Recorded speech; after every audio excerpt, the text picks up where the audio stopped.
السلام عليكم ورحمة من الله تعالى وبركاته، مشاهدينا ومتابعينا الأعزاء. في هذا الفيديو سوف نشارك معكم موعد وتوقيت القنوات الناقلة لمباراة منتخبنا اليمني للشباب أمام نظيره منتخب عمان الشقيق للشباب، وذلك في الجولة الثانية من بطولة اتحاد غربي آسيا للشباب في النسخة الثالثة 2024. ولكن قبل ما ندخل تفاصيل الفيديو لا تنسى دعمنا بالضغط على زر الاعجاب بالفيديو، وإذا كنت زائر جديد للقناة اشترك في القناة وفعل الجرس. سوف تلعب المباراة في تاريخ 27 من شهر 6 2024، وذلك في تمام الساعة 5 عصرا بتوقيت مكة المكرمة والعراق واليمن.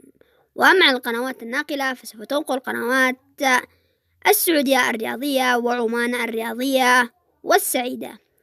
والتوفيق للمنتخب اليمني في المباراة. شاركونا توقعاتكم في قسم التعليقات، والسلام عليكم.